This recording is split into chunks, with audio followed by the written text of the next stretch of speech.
Hello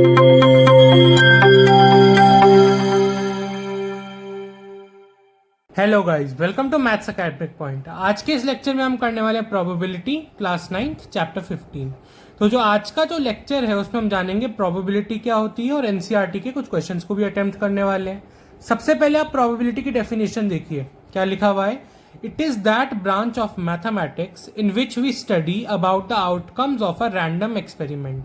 ठीक है, तो ये देखिए, ये बुक की डेफिनेशन है। प्रोबेबिलिटी का मतलब क्या होता है कि हम इसमें क्या पढ़ते हैं कि क्या चीज होगी या नहीं होगी, a thing is going to happen और नॉट गोइंग टू हैपन। ठीक है, हम इन दोनों चीजों के बारे में पढ़ने वाले हैं। ठीक है, बेसिकली चांसेस क्या है, देखिए जैसे कि आज बारिश होगी या नहीं होगी, इसके क्या चांसेस है ना।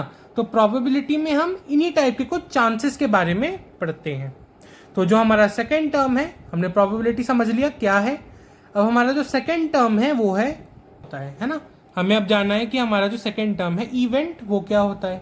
तो होता है it is the collection of outcomes. तो देख लीजिए, यहां पर जो आउटकम्स लिखा है उसका मतलब होता है रिजल्ट। ठीक है, आउटकम्स का क्या मतलब होता है, रिजल्ट होता है आउटकम्स का मतलब। ठीक है, तो इसका मतलब क्या हुआ, इवेंट क्या है, it is the collection of results. अब देखिए, जैसे कि ये पेन अगर मैं यहां पर रख दूं, ठीक है, अब मैंने अगर आपको बोलूं कि आपको इस इवेंट की प्रोबेबिलिटी बतानी है, तो कैसे बताएंगे आप। आपको तो पता ही नहीं है ना, कि मैं इस पेन को उठाऊंगा या रखे रहने दूंगा या फिर साइड में ले जाके रख दूंगा, है ना। तो आपको तो ये प्रोबेबिलिटी पता ही नहीं है ना। तो हम क्या बोल सकते हैं, it is the collection of results, कि मैंने यहाँ पर पेन रखा और फिर मैं उसको उठाऊंगा, उठा के रख दूंगा कहीं पर, है ना। बहुत सारे रिजल्ट्स हो सकते हैं, तो इसलिए बोला जा रहा है it is the collection of outcomes which is called an event. Event क्या होता है, अब हमको एक एग्जाम्पल लेते हैं और उससे समझते हैं इवेंट होता क्या है। कि हम एक एग्जाम्पल लेते हैं एक डाई का। एक डाई होता है ना। तो देखिए, जैसे कि हमारे पास एक डाइस है और हमने उसको रोल करा, तो डाइस में कितने नंबर्स होते हैं, 1 2 3 4 5 और 6। डाइस में यही 6 नंबर्स होते हैं। तो इससे हम क्या समझ सकते हैं कि अगर हमने एक डाइस को रोल किया तो इन 6, ये जो हमारे पास 6 नंबर्स हैं, इनमें से कोई भी एक नंबर आ जाएगा। तो हम, इसका मतलब क्या होगा कि आउटकम जो हमारा होगा एक डाइस को रोल करने में, वो कोई भी एक आउटकम हो सकता है। आउटकम से आप कंफ्यूज मत होइएगा, आउटकम का मतलब होता है रिजल्ट। अब देखिए, जैसे 1 2 3 4 5 6, मैंने एक डाइस को रोल किया, मान लीजिए 2 आ गया, तो मेरा आउटकम क्या है, 2। अब इसी तरीके से मैं आपको बोलूं कि 4 आ गया, तो मेरा आउटकम क्या है, 4, है ना। तो ये हमारा इवेंट होता है, it is a collection of outcomes. Favourable outcome, अब आप देखिए, आउटकम का क्या मतलब होता है, रिजल्ट। फेवरेबल का क्या मतलब होता है, जो हमारे हित में है ना। फेवरेबल का मतलब होता है जो हमारे पक्ष में है या जो हमारे हित में है। तो देखिए, इसकी डेफिनेशन पढ़िए, outcome that we are looking for in an experiment. तो देखिए, यही डाइस वाले एग्जाम्पल ही लेते हैं। अब देखिए, या फिर हम यहाँ पे कॉइन वाला एक एग्जाम्पल लेंगे। ठीक है, कॉइन लेंगे हम। अब देखिए, अगर मैंने कॉइन को फ्लिप किया, ठीक है, मैंने क्या करा, एक कॉइन को फ्लिप करा। अब कॉइन में देखिए 2 फेजेस होते हैं, एक होता है हेड और दूसरा होता है टेल, है ना। पहला जो फेस होता है कॉइन का वो होता है हेड, दूसरा होता है टेल। अब देखिए, अगर मैं आपको बोलूं, क्रिकेट मैचेस में हम देख सकते हैं एक कैप्टन हेड लेता है, दूसरा कैप्टन टेल लेता है। तो इससे हम क्या समझ सकते हैं कि मान लीजिए मैं एक कॉइन को टॉस किया, ठीक है, मैंने एक कॉइन को क्या करा, फ्लिप करा या टॉस किया।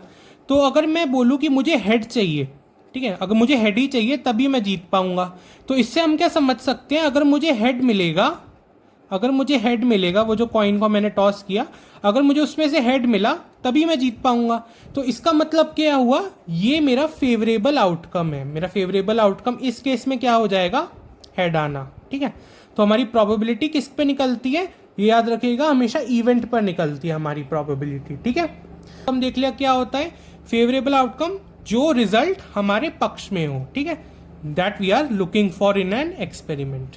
तो अब देखिए, इम्पॉसिबल इवेंट क्या होता है, it is an event of which probability is 0। तो देखिए, इम्पॉसिबल का मतलब होता है जो हो ही नहीं सकता। इवेंट क्या होता है, कलेक्शन ऑफ आउटकम्स। ठीक है, अब देखिए, अगर मैं आपको बोलूं कि जो सन है, जो हमारे, आपको बोलूं, जैसे कि हम एक एग्जांपल लेते हैं, अगर मैंने आपको बोला कि जो सन है वो एक दिन ग्रीन हो गया, तो क्या ये पॉसिबल है ये पॉसिबल नहीं है। और अगर मैं आपको बोलूं, एक तो हमारा एग्जांपल है कि मैं अगर आपको बोलूं कि सन का कलर क्या होता है, ग्रीन, तो ये तो इम्पॉसिबल है, सन का कलर तो ग्रीन होता ही नहीं, कभी हो ही नहीं सकता, है ना।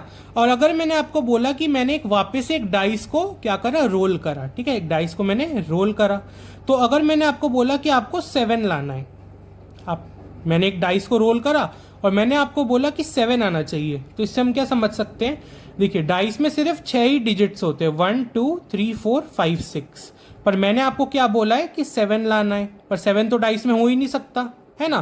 तो इम्पॉसिबल इवेंट क्या होते हैं बेसिकली, जो एग्जिस्ट ही नहीं करते, जिनकी प्रोबेबिलिटी 0 होती है, जिनमें कोई रिजल्ट ही नहीं आ सकता, ठीक है।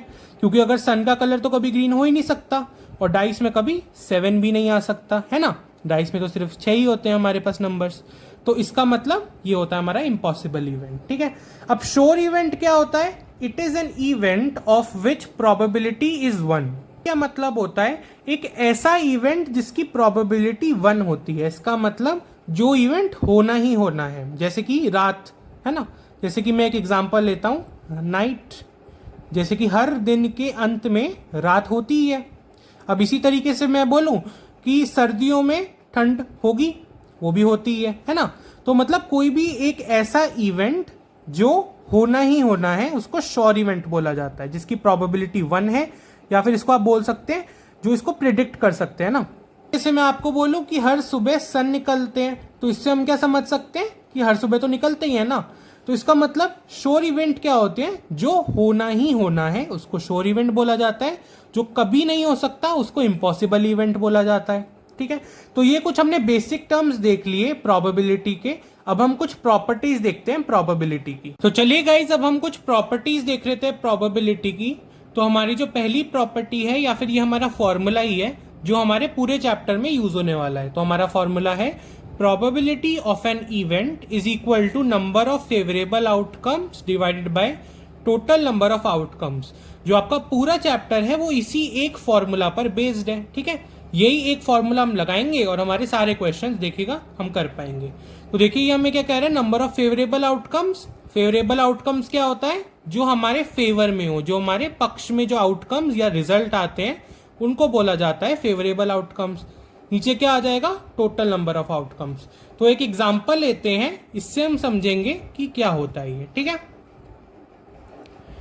तो देखिए एक मैं एग्जांपल ले रहा हूं, देखिए जैसे कि मान लीजिए मैंने अगर एक कॉइन है, ठीक है, मेरे पास एक कॉइन है और मैंने क्या करा, उसको 100 बारी टॉस करा। क्या करा, जिसको मैंने क्या करा, 100 टाइम्स टॉस करा। अब देखिए आपको ये पता है कि जब हम कॉइन को टॉस करते हैं या तो हेड आता है ना, या तो हेड आता है, या फिर क्या आता है, टेल आता है, ठीक है। अब मैं अगर आपको बोलूं कि आपको प्रोबेबिलिटी निकालनी है कि हेड आएगा, ठीक है। अब ये भी देख लीजिए, प्रोबेबिलिटी को हम ऐसे रिप्रेजेंट करते हैं। तो अगर मैं आपको बोलूं कि प्रोबेबिलिटी की हेड आएगा या प्रोबेबिलिटी की टेल आएगा, तो इसको हम कैसे निकालते हैं। तो सबसे पहले मैं ये मेंशन कर दूं कि देखिए हमने एक कॉइन को 100 बारी टॉस करा, तो आप मान लीजिए हेड आया आपका 40 बारी, ठीक है। हेड आपने टॉस करा तो आपका हेड कितनी बारी आ गया, 40 टॉसेज में आपका हेड आया, और 60 टॉसेज में आपका क्या आ गया, टेल आ गया, ठीक है। 40 टॉसेज में हेड आ गया और 60 टॉसेज में टेल आ गया। तो इससे हम क्या समझ सकते हैं कि जो हम निकालना है प्रोबेबिलिटी की हेड आया। अब देखिए मैं बहुत ही आसानी से हम सीखेंगे कि प्रोबेबिलिटी अगर एक इवेंट की निकालनी हो तो कैसे निकालते हैं। अब देखिए जैसे निकालना है प्रोबेबिलिटी की हेड आया, तो number of favourable outcomes, number of favourable outcomes ऊपर और नीचे टोटल नंबर ऑफ आउटकम्स। इससे हम क्या समझ सकते हैं कि ऊपर रहेगा फेवरेबल आउटकम्स की जितनी बारी वो इवेंट हुआ। अब आप देखिए आपको क्या मेंशन करा गया है इस एग्जांपल में कि आपने जब टॉस किया तो 60 बारी क्या आया है, टेल्स आया है, ठीक है। 60 बारी आपका टेल्स आया है और हेड्स आया है 40 बारी। तो अब आप इससे समझिए, ये हमसे ही कुछ नहीं है, इसको आप ऐसे समझ सकते हैं कि जितनी बारी ये इवेंट हुआ उसे इसको हम ऐसे समझते हैं कि जितनी बारी हमारा ये इवेंट हुआ। अब देखिए हेड कितनी बारी आया है, हमने 100 बारी टॉस करा, हेड कितनी बारी आया, 40 बारी। तो ये 40 क्या है, ये हमारा है नंबर ऑफ फेवरेबल आउटकम्स। तो इसको हम फॉर्मूला में रखेंगे, 40 रहेगा ऊपर, डिवाइड किससे करेंगे, टोटल नंबर ऑफ आउटकम्स से। टोटल नंबर ऑफ आउटकम्स क्या होते हैं, 100 हो जाएगा हमारा answer. Total number of outcomes मतलब कितनी बारी हुआ वो, है ना। अब आप देखिए जैसे कि एक टेस्ट होता है, मान लीजिए 20 मार्क्स का एक टेस्ट है, उसमें से किसी के 15 मार्क्स आ गए, तो आप इसको कैसे समझ सकते हैं कि 20 आपके टोटल मार्क्स थे जिसमें से उस बच्चे के 15 मार्क्स आए, है ना। 15 मार्क्स आए 20 में से। तो इसको भी आप ऐसे ही समझिए कि 100 बारी हमने टॉस किया, 100 बारी हमने क्या करा, टॉस किया, और 40 बारी हमारा क्या आ गया, हेड आ गया। अब इसी तरीके से टेल्स की भी हम प्रोबेबिलिटी निकाल सकते हैं। तो प्रोबेबिलिटी ऑफ हेड ये आ गई, और प्रोबेबिलिटी ऑफ टेल्स हम निकाल लेते हैं। प्रोबेबिलिटी ऑफ टेल्स क्या आ जाएगी, हमें दिया हुआ है कि टेल्स जब हमने 100 बारी टॉस किया तो हमारे जो टेल्स आने की प्रोबेबिलिटी है वो है 60। मतलब हमने 100 में से 60 बारी टेल आया है, ठीक है। तो फिर नंबर ऑफ फेवरेबल आउटकम क्या हो जाएगा टेल्स के लिए, 60, और डिवाइड हम किससे करेंगे, टोटल नंबर ऑफ आउटकम से, 100। तो बस इसी तरीके से हम आसानी से निकाल लेते हैं हमारी प्रोबेबिलिटी। ये आ गया प्रोबेबिलिटी ऑफ हेड्स, ये आ गया प्रोबेबिलिटी ऑफ टेल्स। अब दूसरी प्रोबेबिलिटी देख लीजिए, दूसरी प्रॉपर्टी देखते हैं प्रोबेबिलिटी की। कह रहा है probability of an event always lies between 0 and 1। ठीक है, ये आप याद रखिएगा कि जो प्रोबेबिलिटी होती है वो कभी नेगेटिव नहीं हो सकती। जो नेगेटिव साइन होता है वो कभी भी प्रोबेबिलिटी का नहीं हो सकता। हमारी लास्ट प्रॉपर्टी है वो है sum of probabilities of all events is 1। हमारी जो थर्ड और लास्ट प्रॉपर्टी है कह रहा है sum of probability of all events is 1। तो देखिए ये बहुत ही इंपॉर्टेंट हमारी प्रॉपर्टी है। ये कह रहा है कि अगर एक इवेंट हो रहा है, जैसे कि ना ये हमने जो एग्जाम्पल लिया इसी से समझते हैं। अब देखिए मैं इसी एग्जाम्पल को ले रहा हूं, तो हमने क्या सीख लिया, प्रोबेबिलिटी कैसे निकाला जाता है। तो मैं डायरेक्ट लिख रहा हूं, प्रोबेबिलिटी ऑफ हेड हमने निकाल लिया 40 आउट ऑफ 100, और प्रोबेबिलिटी ऑफ टेल हमने निकाल लिया 60 आउट ऑफ 100। अभी जो प्रॉपर्टी है ये बोलती है कि अगर एक प्रोबेबिलिटी, ये बोल रही है, ये जो हमारी थर्ड प्रॉपर्टी है ये कहती है कि जो प्रोबेबिलिटी सारे इवेंट्स की होगी, जितने भी इवेंट्स हो रहे हैं उनकी प्रोबेबिलिटी, अगर उनकी प्रोबेबिलिटी को अगर हम प्लस करेंगे तो हमें क्या मिलेगा, 1 मिलेगा। तो इसको आप ऐसे समझ लीजिए जैसे कि ये इवेंट हो रहा है हमारा एक, जिसमें हमने कॉइन को 100 बारी टॉस करा, हमें हेड मिला 40 बारी, टेल्स मिला 60 बारी, हमने प्रोबेबिलिटी निकाल ली। अब ये बोला probability of heads plus probability of tails क्या होगा, 1 होगा।